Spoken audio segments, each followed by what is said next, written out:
Borobudur is a 9th century Mahayana Buddhist temple. It is the world's largest Buddhist temple. An aerial view of Indonesia's magnificent Borobudur Temple in Magelang town of central Java. To explore Borobudur properly, you'll want to set aside 1.5 to 2 hours to wander around. It takes at least 20 minutes to walk all the way up to the top, but if you want to stop and admire all the carvings along the way, take photos, and, importantly, catch your breath, then you'll want to set aside a few hours to properly immerse yourself in Borobudur. If you go early in the morning, it can be very peaceful and you may wish to just sit and admire the surrounding views for a few moments. Yogyakarta is a must-visit city in Indonesia, but not one I hear spoken about very often. If you can stop off here before continuing on to Bali or other Indonesian islands, please do. It is the only Indonesian royal city still ruled by a monarchy and the center for Javanese culture. It's also the perfect base for exploring some of Indonesia's greatest sites such as Borobudur and Prambanan. The Yogyakarta to Borobudur distance is only around 40 kilometers, so it'll take around an hour by car to get there. The Borobudur Temple entrance fee is roughly $25. However, if you combine your Borobudur trip with a trip to Prambanan, a magnificent Hindu temple in the region, then you can make a saving on the Borobudur tour price. Borobudur is not the most accessible attraction with huge steep steps leading you up through the different platforms. This means that it's not a great place to visit for those with prams or wheelchairs.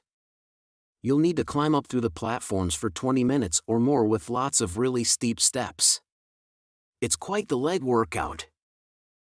Borobudur is built as a single large stupa and, when viewed from above, takes the form of a giant tantric Buddhist mandala, simultaneously representing the Buddhist cosmology and the nature of mind. The original foundation is a square, approximately 118 meters on each side. It has 9 platforms, of which the lower 6 are square and the upper 3 are circular.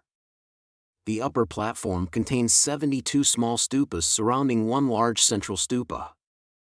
Each stupa is bell-shaped and pierced by numerous decorative openings. Statues of the Buddha sit inside the pierced enclosures. The design of Borobudur took the form of a step pyramid. Previously, the prehistoric Austronesian megalithic culture in Indonesia had constructed several earth mounds and stone step pyramid structures called Pundan Berundak. The monument's 3 divisions symbolize the 3 realms of Buddhist cosmology, namely Kamadhatu, the world of desires, Rupadhatu, the world of forms, and finally Aripadhatu, the formless world. Ordinary sentient beings live out their lives on the lowest level, the realm of desire. Those who have burned out all desire for continued existence leave the world of desire and live in the world on the level of form alone. They see forms but are not drawn to them. Approximately 55,000 cubic meters of andesite stones were taken from neighboring stone quarries to build the monument. The stone was cut to size, transported to the site and laid without mortar. Knobs, indentations and dovetails were used to form joints between stones. The roof of stupas, niches and arched gateways were constructed in corbelling method. Reliefs were created in situ after the building had been completed. The monument is equipped with a good drainage system to cater to the area's high stormwater runoff. To prevent flooding, 100 spouts are installed at each corner, each with a unique carved gargoyle in the shape of a giant or makara. Borobudur is constructed in such a way that it reveals various levels of terraces, showing intricate architecture that goes from being heavily ornamented with bas-reliefs to being plain and Aripadhata circular terraces. 88. The first 4 terrace walls are showcases for bas-relief sculptures. These are exquisite, considered to be the most elegant and graceful in the ancient Buddhist world. The Karmavibanga scene on Borobudur's hidden foot, on the right depicting sinful act of killing and cooking turtles and fishes, on the left those who make living by killing animals will be tortured in hell, by being cooked alive, being cut, or being thrown into a burning house. Apart from the story of the Buddhist cosmology carved in stone, Borobudur has many statues of various Buddhas.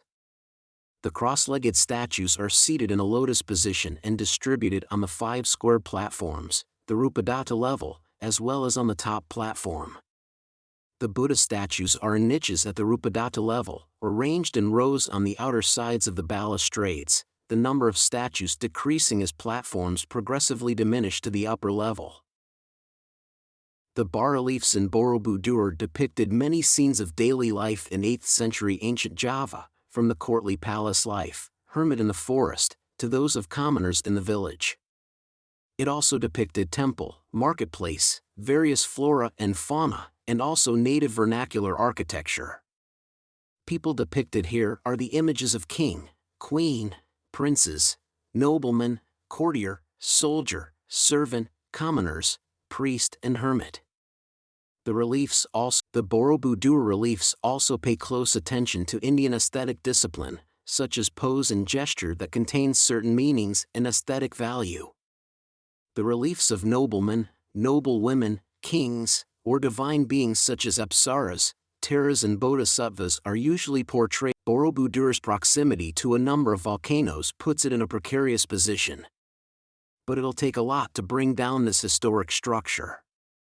In around the year 1000, only 200 years or so after it was finished, Borobudur was buried under volcanic ash. It remained this way for hundreds of years until it was rediscovered by English Lieutenant Thomas Stamford Raffles during the British administration in 1814. That's the same guy who is said to have founded modern Singapore. Borobudur has been restored a number of times since in attempts to preserve this historic site. Underneath each stupa, the bell-shaped structure, is a Buddha statue. If you peer inside the perforated exterior, you'll be able to see one. As you wander around each level, see if you can spot all the different poses that the Buddha statues are in. There's one stupa that has been left incomplete so that visitors can see what the Buddha inside looks like properly.